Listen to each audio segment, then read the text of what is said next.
And then the guy was like, when are we linking? Pardon? Are you sorry that you've abused someone, or are you sorry you got caught? Which one is it? But immediately we think, is it because of that? Or is it just a coincidence?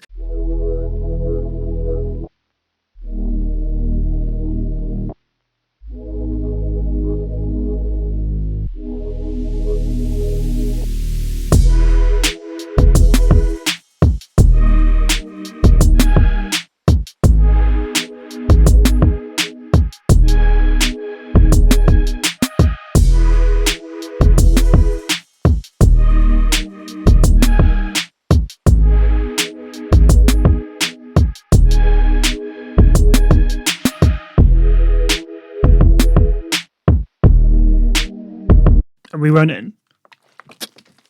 Cool. Right. Good afternoon. Well, is it good afternoon? Potentially good afternoon. Good evening, good morning, whatever in between. All right, everybody, how is it going? My name is George Howard. If you're new here, you have messed up. That's okay. Welcome to the crazy crew. This is the Winning Side podcast. I don't usually do introductions, but usually I kind of like bounce off someone on the other side of the table, but it's just me today. Guys, I'm struggling. Like I went to so I'm running on 2 hours sleep, hence the crazy hair and the glitter slightly over my face. I went out last night. I don't know when this will be released. I'm going to try and work my magic to get this done and released ASAP. But it's currently Bank Holiday Monday. I'm aiming for Tuesday or Thursday, and yeah, it's been a real mission to be here.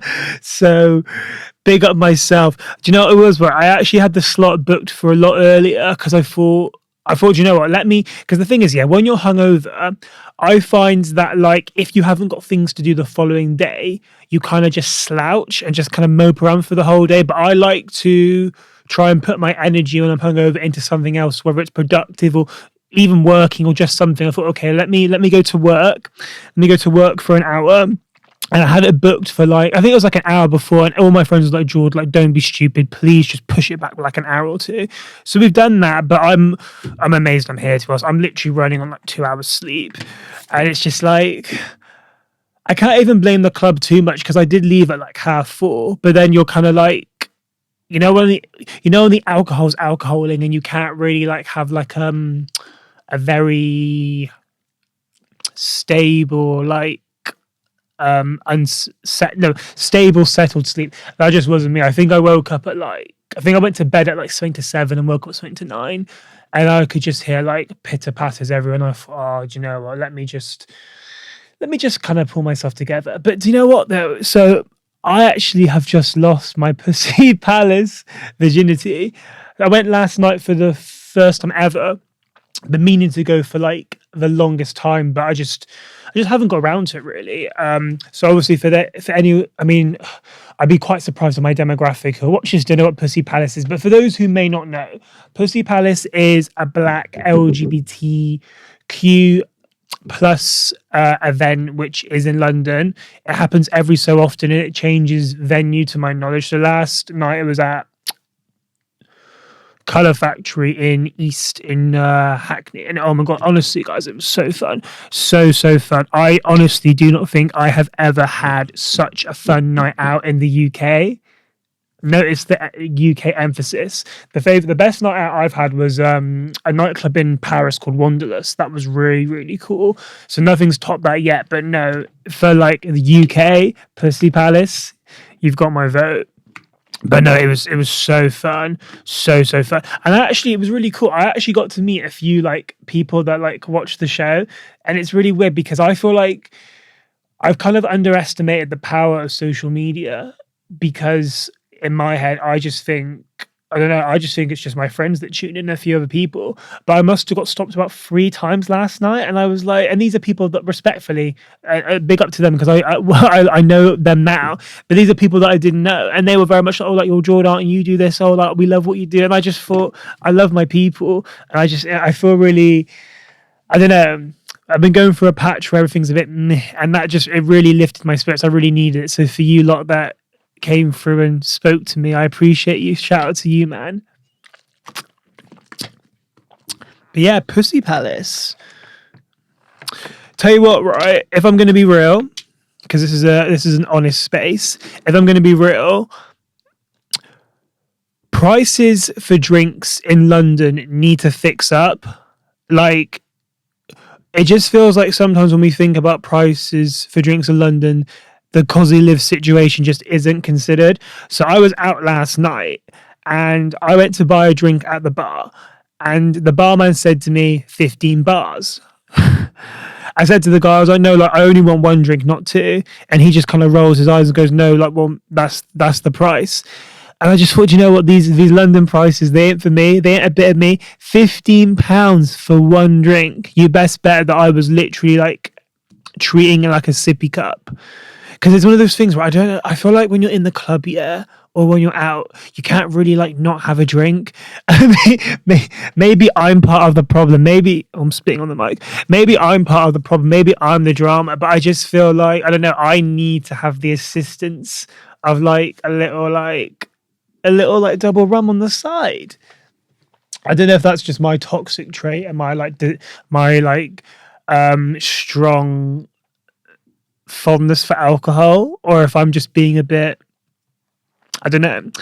But no, like I don't know. I can't hack these London prices. So I don't even, like, as you lot know, I don't live in London. I bulk film. I bulk film in the month for the show. And then if I have something going on, I'll try and add an extra one in because I'm already in London. So like today, because I was already in London because of last night at Pussy Palace, I thought, okay, let me try and see if I can put something together and create this. And here we are. But yeah, no, big up Pussy Palace. I'm very excited for the next one. And I just, yeah, it was good vibes. Tell you what though, right? I feel like my thing is, I really need to stop looking so pissed off all the time, because I think it makes guys reluctant to speaking to me. I think it pushes guys away. So like last night there was a guy, a lovely looking guy that I kind of like linked eyes with, and we kind of looked back and forth, and I thought, is this a jigsaw? Like, what's up? What's good? And this went on for like a minute or so, to the point that I didn't approach him and he didn't approach me. But then a friend of mine who was also there last night, I didn't really speak to them, and they messaged me afterwards, and they were like, "Oh, how did they word it?" They basically just said that I didn't want to know, and I said to them, "I was like, that's far. That is completely from the truth." But I think because I look so pissed off all the time, I think because I look so annoyed, people just think, "Well, I ain't gonna fuck with this guy. I ain't talking to him." Do you know what I mean? Like, I'm the same though, because like even as someone who has like a resting bitch face, if somebody is looking at me in a certain way, do you think I'm going to approach them? Of course I'm not. Why would I waste my time? It's not going to happen. Like, no chance. Do you know what I mean? And because more than not, if someone looks that type of way, well, you're going to think, well, they're not interested. Why would I bother? So yeah, I'm trying really hard to like switch it up and like look a bit more cheerful, but then like at the same time that I feel like my natural look just isn't cheerful, and that's okay. Do you know what I mean? We need bad bitches to look like sad bitches, you know? Do you get it?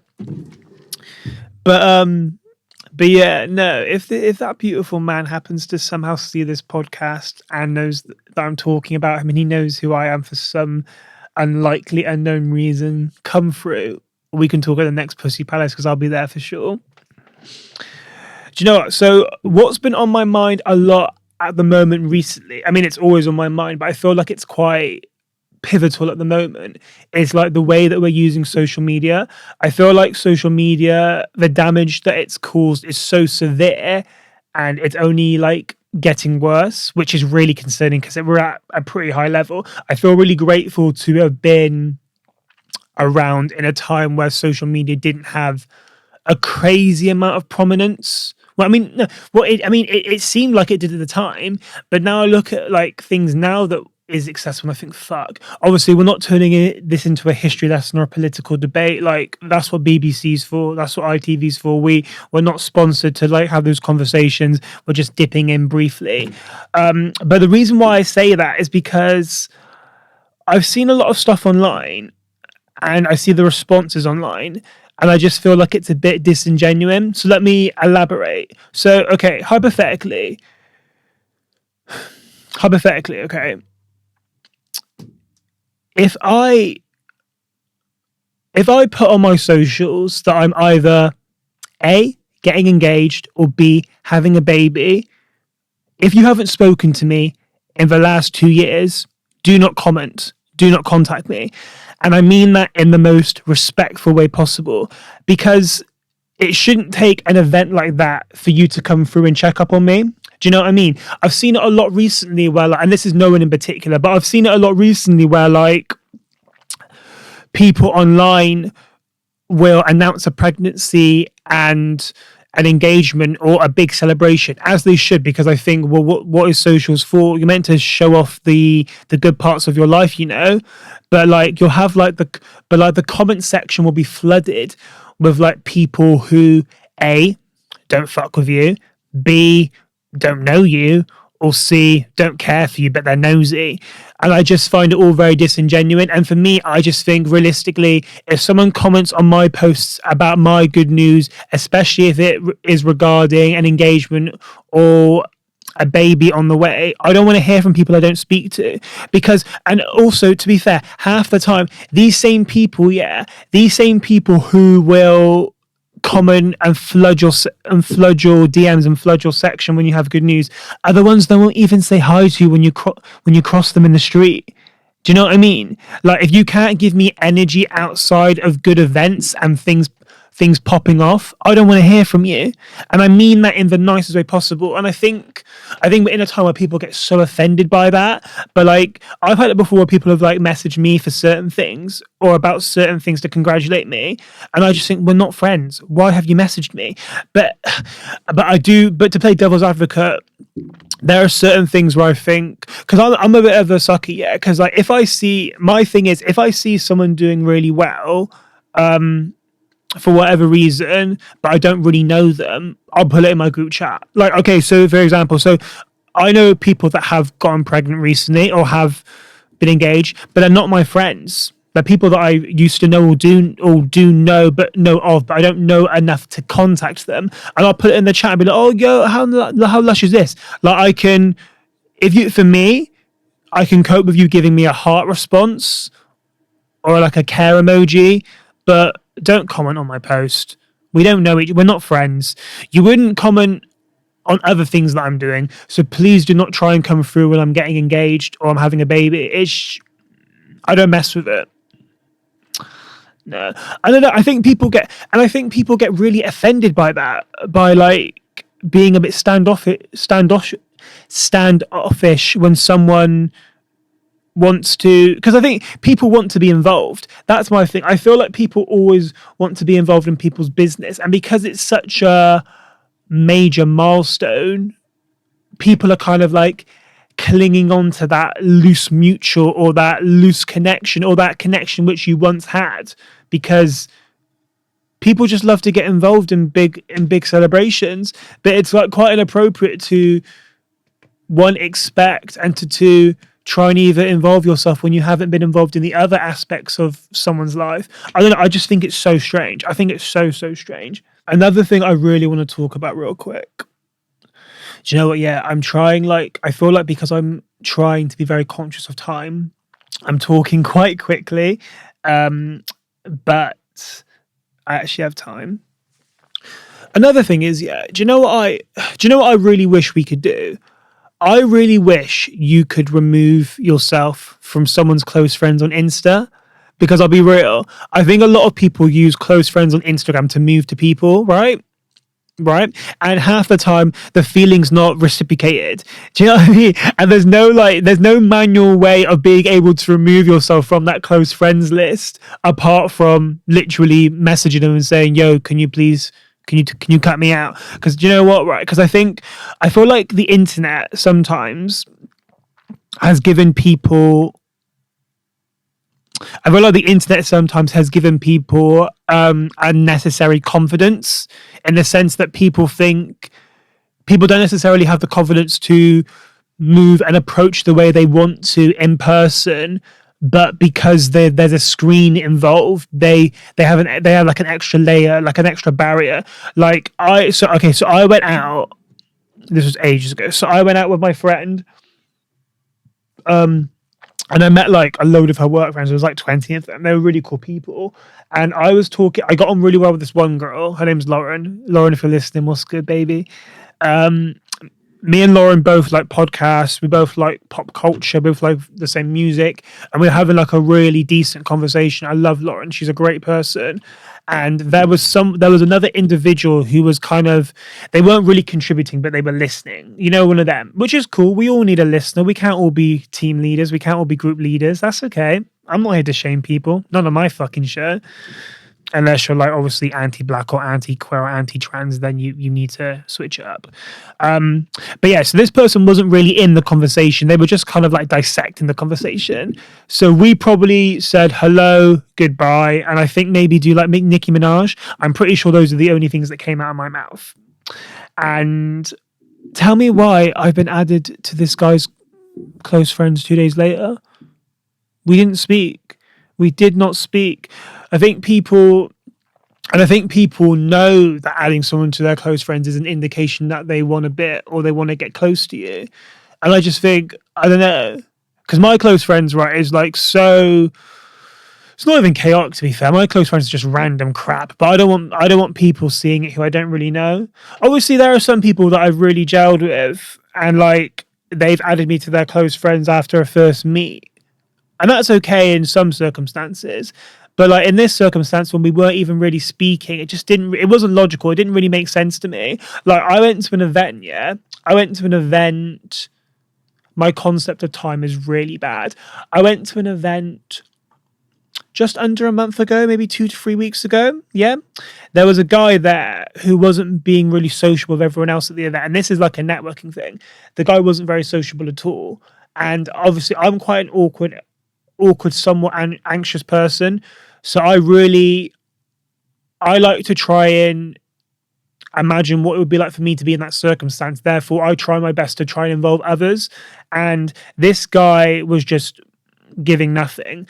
And I like to the point that I couldn't even tell you this guy's name. But that's what moves on to the next bit, which is really bad. I couldn't even tell you this guy's name. And we left the event. Don't think we even said goodbye, to be honest. And the guy messaged me, came up in my DM requests, my message requests on Insta. And I didn't know this guy knew my name or my surname even. And then the guy was like, when are we linking? Pardon? Comprende? Is that the right word? Comprende? I don't think it is. Comprende means you do understand. Really? I was just like... I just feel like men move the maddest. And I literally said to him straight up, I was like, but we didn't even speak in person. I mean, respectfully, this person is not a bit of me. Like, obviously, I like everyone to an extent, but this guy wasn't a bit of me. But I was just kind of like, I'm a bit bamboozled. Like, we didn't even really like have a chat. Like, how have we gone from... Sorry, my mum's just texted me. How have we gone from literally not talking to you trying to like do the unspeakable? You know? It doesn't make sense to me. But I don't know. People are just fucking mad, aren't they? But I do feel... Do you know what it is though? I feel like we all kind of feel like... I feel like at the moment, especially Gen Z, we all feel very entitled. Like we all feel like we are owed something, and we all feel like we deserve better without actually putting work in. You know, like I think when things don't come easy or are highly accessible, everyone's just like, oh, whatever type of thing, and people get quite abrupt about it, and it's just kind of like, well, no, like put the work in. And also you can apply it to this guy, because I just thought, I was like, yo, you didn't... I was like, you didn't even like ask anything about me. You know them ones, you know them guys, yeah, obviously ladies and queers, I'm sure you know what I'm on about. You know them guys, yeah, where like it's literally like there's no interest at all. There's no like there's no even pretending to be interested. Do you know what? I always praise the guys that pretend to be interested, not because obviously it's a good look, but at least you're actually trying to add some layers on before you like go for what you're trying to achieve. Whereas like the ones that just go straight in like a without the rubber, it's just like sense isn't sensing. It's not making sense to me, to be honest. But I don't know. I do want to talk about one more thing before we go on to trending topics, though. I apologize if I'm very conscious of time. I apologize if I'm going too fast. But yeah, do you know what though? Right, I feel like with I want to like talk to my queer people and to the allies. If you're here, I love you. We appreciate you. We need you. We need you more than ever. I was watching something online the other day, yeah, and this guy was saying, if you're in the, I think this was more like linked to guys. If you're in the queer community and you're subjectively attractive, you can get away with having a rubbish personality. If you're in the queer community and you are subjectively attractive, you can get away with being a bit of a nuisance. Like, I see stuff online, right, where like these guys will be so besotted and obsessed and locked in with these men who are like beautiful, gorgeous men, like stunning, so attractive, but have like deadbeat personalities, right? But we've reached a point where, like, especially for queers, I'll be honest, for queers in particular, which I've noticed, attraction seems to outweigh personality. Like, physical appearance seems to outweigh morals and treatment and behavior. And it's quite scary and it's quite sad. But I think that's because a lot of queer people have gone through this encounter of trying to navigate being queer as well as all the other circumstances which happen in the day to day. So I think a lot of queer people, to be honest, feel somewhat entitled in a sense, and they believe that they should be with someone who is what they see as at least an 8 out of 10, and that high rating of attraction is more important than dating someone who is decent, which I think is bizarre. But then like people in general complain that things don't work out anyway, and it's because you don't have any actual, a lot of them, there's not even like a mutual interest or like a common emotional connection or connection. It's just the fact that you find this person attractive, you're pushing yourself to want to like this person because they're attractive, and that's literally it. The value of attraction has overridden personality, and I just think people need to switch up. Like I'm obviously, like, everyone is beautiful, but I'm taking personality over looks any day of the week. But that's just me. Okay, guys, so we are going to move on to trending topics. Okay, so we have 3. 2 of them are quite brief. How long have we got? Okay, we've got enough time. 2 of them are quite brief, and the other one's a bit more meaty. But yeah, let's go. Okay, so I want to talk first about Diddy. Obviously, P. Diddy is a very, very famous, well-known rapper. So I believe, I want to say sometime last year, the singer Cassie released a statement and put out allegations about how she had been in a 10-year abusive relationship with Diddy, where he was sexually abusive, emotionally abusive, physically violent. I believe he also, is trafficked the right word? I might have to cut this. So yeah, cycle of abuse, violence, and sex trafficking. Yeah, for 10 years. I believe now Cassie is married with 2 babies, which I love for her. And obviously, like, we're in a point annoyingly where like a lot of these cases don't have much concrete unless there's evidence. But I believe some videos got released last week of Diddy very visibly abusing Cassie. There are videos, okay, trigger warning, emotional and sexual abuse. There are videos of Diddy dragging Cassie in by her hair in a hotel, around like a hotel corridor. There are videos of her hiding under blankets because she's scared he's going to hit her. Yeah. And I don't know if there was any more. To be honest, it got quite triggering though, so I had to kind of like stop after that. I was like, you know, this is enough. I get the picture, and I'm not that I'm glad it happened, but I'm glad there's like evidence on Cassie's side, because it's so often and so frequent that women's voices aren't heard.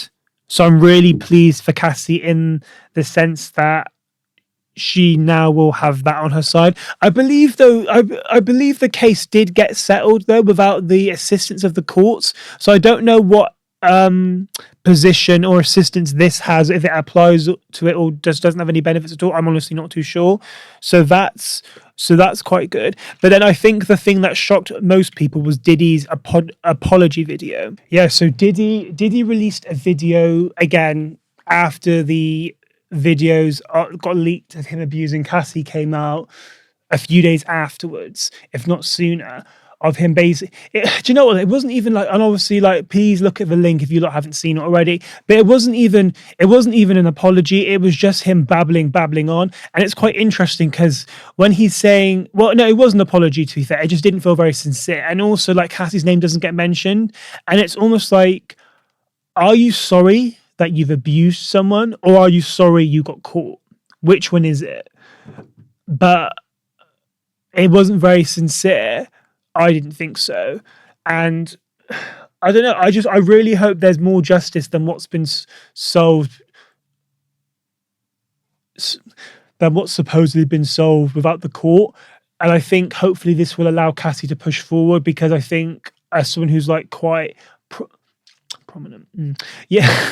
Oh God, that wasn't meant to be shady. As someone who is quite like prominent and established in the industry, it would be really inspiring to have someone who can create that space for more people to feel comfortable to do so. Because the more people that share, the more people feel comfortable, and the more it makes it easily accessible for other people to hop on the bandwagon, you know. And the rates for amount of people that go through these experiences is crazy. So we need to really switch up, don't we? But I will say though, like realistically, if you're still listening to Diddy after what he's done, you really need to switch up. Like, not even respectfully, you really need to switch up, because you engaging with an abuser's music is you continuing to help their wealth, continuing to help build on what they already have.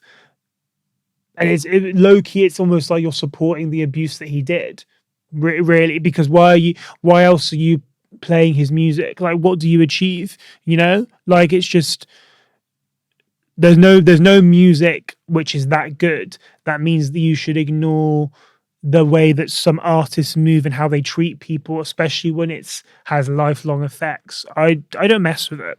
I really do not mess with it. I really want to talk about this, but I'm really scared if I'm going to get backlash for it. Do I do it? Do I go there? So, Nicki Minaj was supposed to perform in Manchester for her Pink Friday 2 tour Saturday night. So the previous night, Nicki was performing in Amsterdam, and then she went to fly midday Saturday, and was stopped by, I want to say police. And anyone who knows Nicki Minaj knows that she shares everything, to the point that I think is a bit too much, but obviously free speech and all of that. And there's a lot of videos of her recording saying, well, what have I done? Yada, yada, yada. And the reason why she was held back was because she,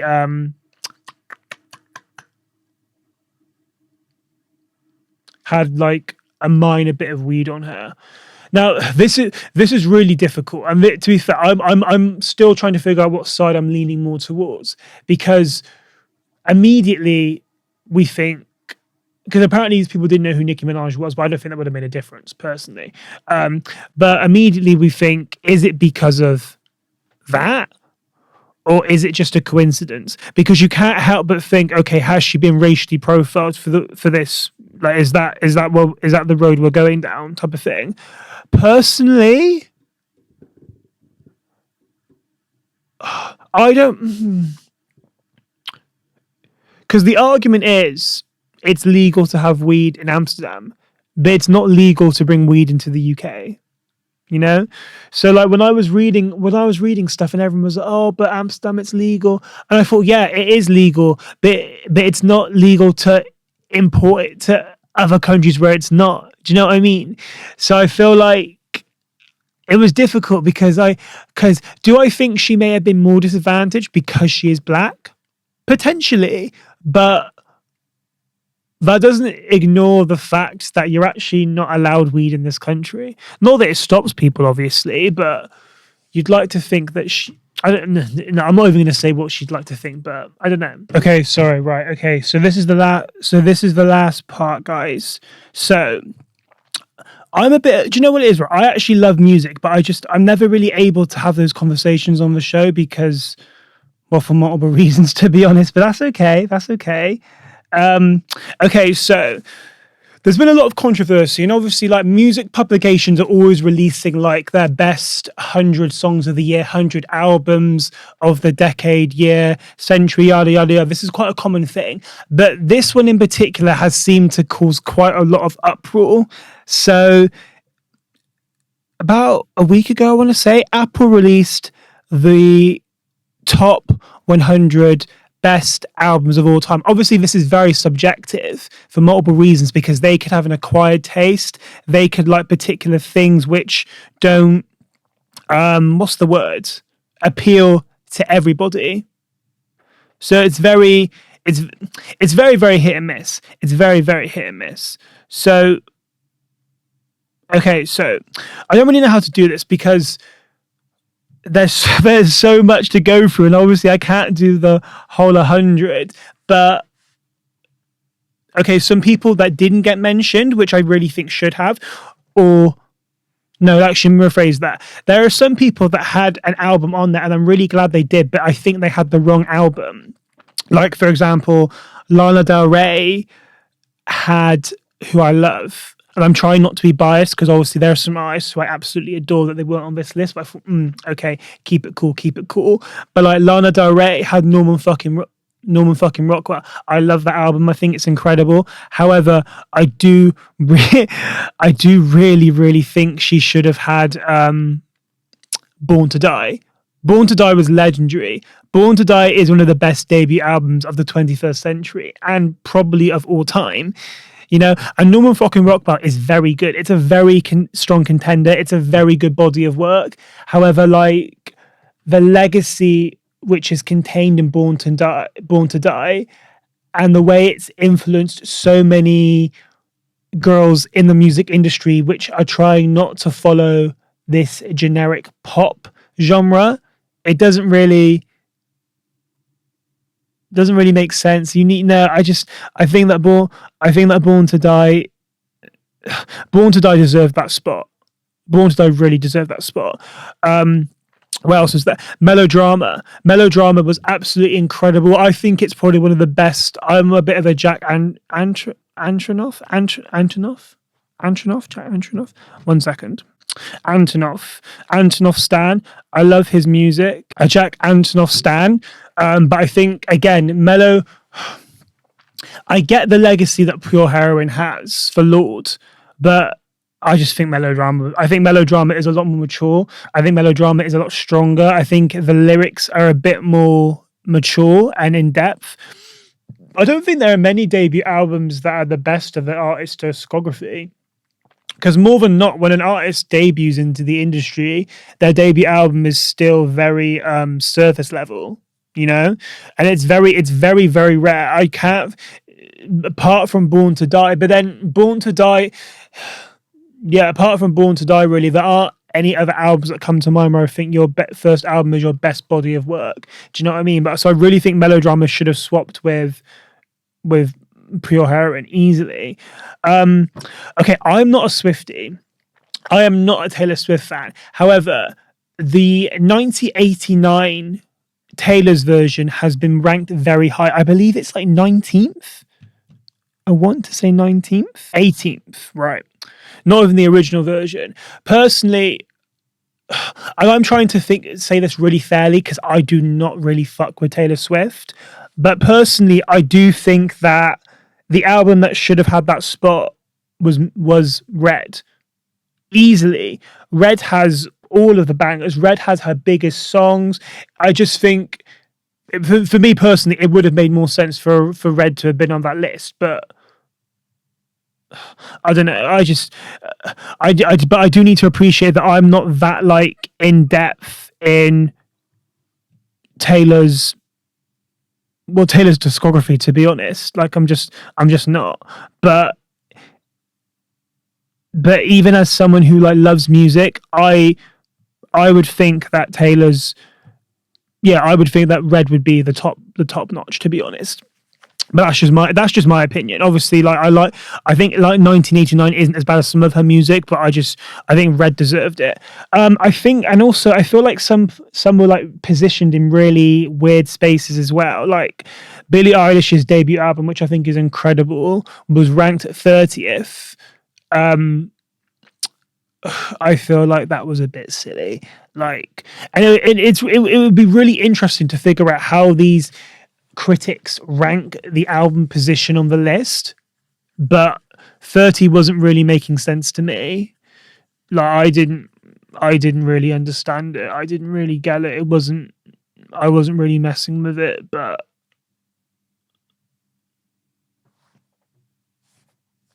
I don't know.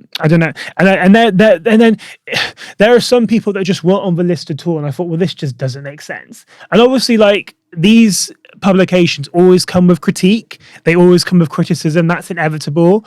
But there are some people that are so important to music.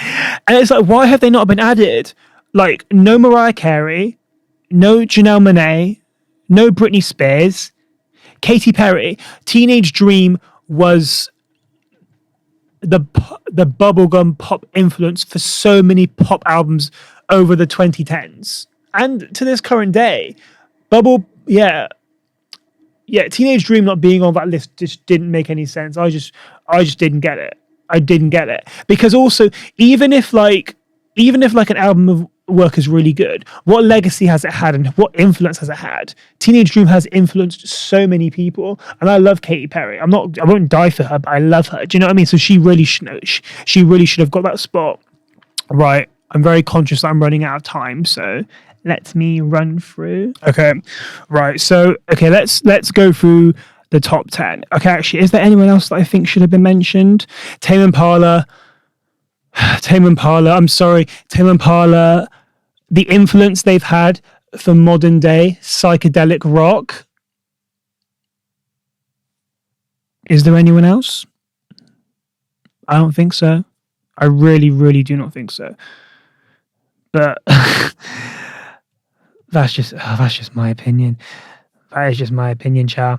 Okay, right, let's do the top 10. Let's do the top 10 and call it quits. Okay, so, and I will say, obviously, I have not a surface level, but some of these albums I haven't listened to in full. So keep that in mind. Number 10, Lemonade. I think Lemonade is Beyonce's best body of work. People don't really like to hear that because I think a lot of people are on the Renaissance bandwagon, but we've never had such a high level of vulnerability from Beyonce. And I really love political black Beyonce. I love raw Beyonce, and I think Lemonade is the most vulnerable piece, the most vulnerable body of work we get from Queen Bee, and I love her incredibly. Like I think she is the GOAT. I think she is the most important musician alive. I think Lemonade is absolutely incredible, and I think Lemonade doesn't get, even though it was like really highly received. I don't think Lemonade has got the recognition that it's always deserved, and I've always loved Lemonade like massively. But yeah, Lemonade number 10. Okay. Nirvana number 9. Inevitably, I love Nirvana. I'm not like crazy on them, but like amazing lyrics, crazy production. Kurt Cobain is definitely one of the best writers we've ever had in this lifetime. Not even lifetime, this, well, yeah, in existence. Easily. I don't have more to say on that, really. Back to Black. See, this, Amy Winehouse, this is really interesting. So I was talking to a friend, and I love Amy so much. I think this deserves to be here easily. I was talking to a friend, right? So Back to Black is the only Amy Winehouse album I've really like listened to. And my friend was saying to me how did he word it? That Frank is better. Frank was like a jazz album she had before. I've never listened to it, so I can't comment. But again, the legacy that Back to Black has had on so many particularly female British artists is unseen. We've never seen anyone else have that influence, not even Adele, you know? And I love Amy Winehouse. I think it's tragic, her story, but her music is everlasting and so important to this industry and to this space. And I absolutely love Amy so much. Okay, number 7, Good Kid, Mad City.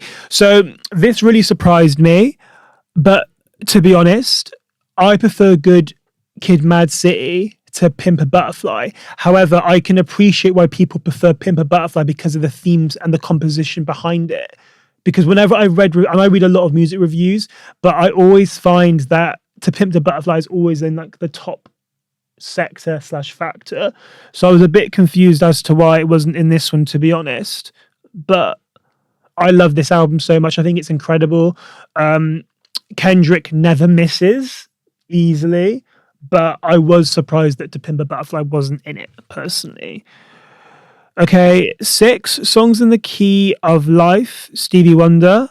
To be honest, I've never heard this album. I've never heard it in full. But like obviously again, like I can appreciate the legacy and the impact, the culture and for music overall that Stevie has had, but I can't really comment too much. Number 5, Blonde, Frank Ocean. I personally think Channel Orange is better. I don't know if that's controversial. I actually really prefer Channel Orange. I think Channel Orange is fucking incredible. I think Channel Orange is fucking insane. So yeah, take from that what you. But I do love Blonde. I think Blonde is a lot like cleaner and a lot neater. And I think you can tell Frank Ocean has money when it comes to Blonde, where I don't think he necessarily did for Channel Orange. I think that may be something to do with it. But I think the messages in Channel Orange are stronger. I think they're more impactful. I think they're more interesting. But I do love Blonde. So if Frank Ocean ever sees this, I love all your music. Do not get it twisted. Do you get it? Okay, number 4, Purple Rain and Prince and the Revolution. I honestly haven't listened to this album, so I don't think it's fair for me to comment. Let's keep it moving. 3, Abbey Wood, The Beatles. Yeah, I mean, I think the Beatles were like the first like musical act / band that were able to have international success. So it'd be silly not to have them in the top 10. Yeah. Michael Jackson, Thriller. I mean, it goes without saying, and he's the king of pop. Always has been, always will be. I had a discussion with someone, my friend Ray, and I was like, do you think, I personally think The Weeknd is what we have nearest to the 21st century Michael Jackson. Ray didn't agree. Ray thinks it's Beyonce, which I can understand. But yeah, Thriller, the impact that Thriller had is crazy. Like, crazy. I don't think there's not many albums that have the longevity that Thriller have, but yeah, I can see it. And number one. Oh God. My sister, my lover, my mother. number one, the miseducation of Lauryn Hill. This album is my childhood. I love this album so much. I think the thing is, right, I feel like Lauryn Hill gets a lot of slack. But how many rappers, not even female rappers, just rappers in general, how many rappers can release one album for the entirety of their career and have so much legacy alongside it? Nobody but Lauryn Hill. There is nobody like Lauryn Hill. Lauryn Hill is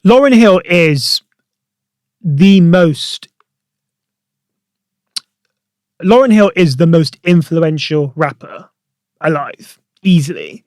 Because even if you don't like her, you have to respect what she's done for the culture. There isn't a female rapper that comes close to Lauryn Hill. There isn't a male rapper that comes close to Lauryn Hill. And every rapper has credited Lauryn at some point. She was the first person who was able to blend rap and R&B. She was the first person who was able to create to experiment with different sounds and actually make it sound good and not cheesy and corny and cheap. Yeah? There is nobody who even comes close to Lauryn Hill. And I feel like people don't want to hear that. I feel like people get quite annoyed by it because everyone's like, she only has one album. Yeah, but the difference is, though, Lauryn Hill made perfection in one album, so she didn't need to carry on making albums like your faves. Yeah, this album is incredible. I don't know. It's definitely one of my favorite albums. I don't know if it's my top one, but Lauryn Hill is the GOAT. Easily, through and through. There's no doubt. There's no second guessing. Big up Lauryn Hill. Yeah, easily. Okay, right, guys. So I've been talking for longer than I thought I would be. I'm about to get kicked out. I appreciate you all a lot. Thank you for tuning in. Thank you for dealing with my hangover with me. Thank you for sitting with me. I appreciate you. I'm terrified this edit isn't going to go as well as I want it to, but hey, God is good. My name is George Howard, and this is the Winning Side Podcast. I really hope you've enjoyed this conversation. I don't do one-to-one often, but I do quite enjoy it once I get into it. If you like what you hear and what you see, please like, share, comment, and subscribe, and leave a 5-star rating on Spotify. My name is George Howard. This is the Winning Side Podcast. I'm going to down myself in Oasis summer fruits and try and hydrate myself. I love you. I'll see you soon.